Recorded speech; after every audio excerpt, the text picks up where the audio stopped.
So we're what? 11, 12, that's right, 8 years into the conflict between Gaza and Israel. The conflict that should have ended at the very latest in 2005 with disengagement. Now, been thousands of missiles raining down in Israel. And as Hamas spokesman said, by spokesman, I mean founders of Hamas, Zahar is a founder, this is not about the siege. It's about making Israelis flee from their home. He said this is why it's better than a suicide bomber. It's about making Israelis flee. It's about ethnically cleansing them. Now I realize that the proportionality argument, as I predicted, has become the main tool of the anti-Israeli campaign. And I'm sorry that 8 years worth of destroying an entire generation of Israelis, leaving them with extreme anxiety, antisocial behavioral problems, they cannot sleep. I personally know children who are scared of the front door. Whenever someone opens the front door, they shout at them to close it, or the Qassam might get them. I'm sorry that doesn't make very good videos over an 8-year period, but that is the truth. No country would tolerate it, and every country would hit back hard so that the terrorists stop doing it. If thousands of missiles were falling on London, then England, the United Kingdom, would amass its army and act. If thousands of missiles were falling on Paris, we would see action. If thousands of missiles, 10 a day, and sometimes 30 a day, were falling on New York, we would see some serious action. So why is anyone surprised that after 8 years of taking it, with sometimes a token response of killing a terrorist, and after 3 years after leaving Gaza altogether, why is anyone surprised that Israel has acted?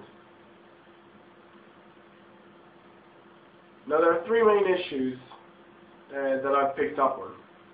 The first one, UNRWA, United Nations Relief and Works Agency, has said it's leaving. It's accused Israel of targeting it. Now I think this is utter nonsense. It's well known that Hamas used civilian sites and Hezbollah previously used UN sites to launch attacks at Israel from. But let us also look at the other part of the reality. UNRWA has always rejected that terrorists use them and that they work with terrorists. So let's have a look at a couple of years ago.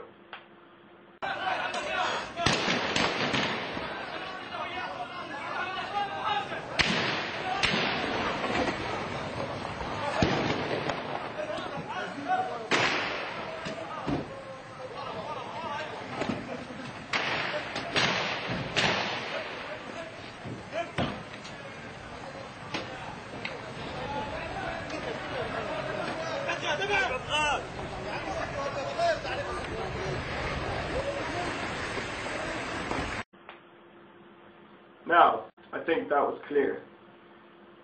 Now, there's also articles in my links that further discuss how UNRWA eventually admitted to hiring Hamas members, having Hamas on its payroll. They've been caught red-handed. They've got nothing left. They cannot claim they are impartial. Now everyone is trying to help at the moment. The French want a ceasefire. The Egyptians want a ceasefire. The British want a ceasefire. The Americans are working towards a ceasefire. They all want a United Nations-based ceasefire. While I appreciate the American, British, and even Egyptian efforts, and to some extent the French, I say no to a ceasefire. The problem has always been and always will be their need to end terrorism. The IRA problem was solved when the IRA ended terrorism and became a political movement. That is what is required.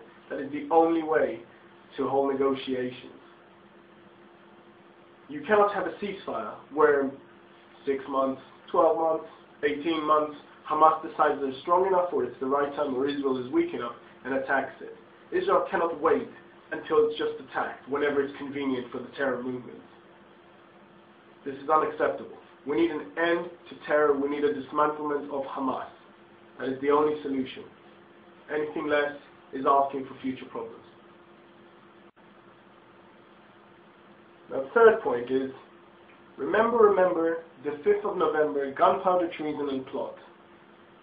I'm not, of course, talking about the Catholic plot against the Protestant government in the UK. I'm talking about the anti-Israeli campaign to try and prove that Israel broke the ceasefire. Now, this has been all over the place. It's been on Al Jazeera, on the blogs, on YouTube, just more and more. Everyone recycles the same nonsense. Everyone recycles the same lie. It's really quite simple. So there's a big cut and paste mentality between the anti-Israelis. It's just a clone of the other's accusation. But they claim that Israel broke the ceasefire on the 4th, 5th, 6th, depending which site you look at, of November, by attacking Hamas men. That Israel says we're planning to launch an attack. But let's look at the reality. Hamas broke the ceasefire within days of signing. Days. There were dozens of rockets, tens of rockets, by November. So the accusation that somehow, even on Al Jazeera, even on the news channels, by the guests, it's incredible. The Palestinian speakers, the accusation that Israel broke the ceasefire is incredible. It's just an outright lie. It's incredible. Now lastly, there are complaints over the closures. For example, people say that Hamas launched the rockets because of it. And there are complaints about the closures now. But Hamas had no problem smuggling large rockets, Grad rockets, Katyusha rockets. They had no problem smuggling those. They had no problem smuggling sophisticated equipment, sophisticated transmission equipment, sophisticated television equipment. How did they smuggle all this? With the no money and the closures, you're telling me they smuggled all this for months without problem. This is just not acceptable. It's a simple fact. They could have bought medicines, which are much smaller to smuggle. They could have bought food, which is much smaller to smuggle. They could have bought all kinds of things to make people's lives better. But they chose to spend their money on weapons. They chose to spend it on killing. They chose to spend it on destruction. They had no siege. If they can smuggle massive rockets, and I'm not talking about Qassams, I'm talking about Katyushas, I'm talking about Grad rockets, they can smuggle large rockets, they could have smuggled food. If they didn't, it was obviously a choice.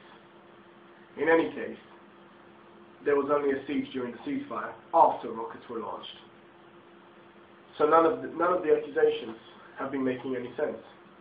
Not on day 1 of this conflict, and not on day 13, day 14.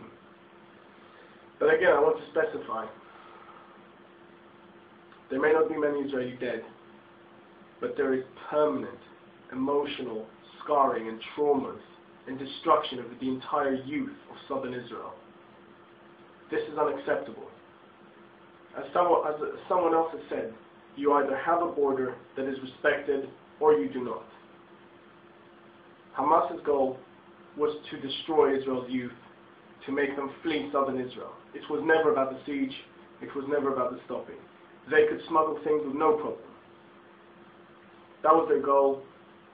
That was the reason they did it. And that is the exact reason Israel has to respond, and has to respond strongly after doing almost nothing for 8 years.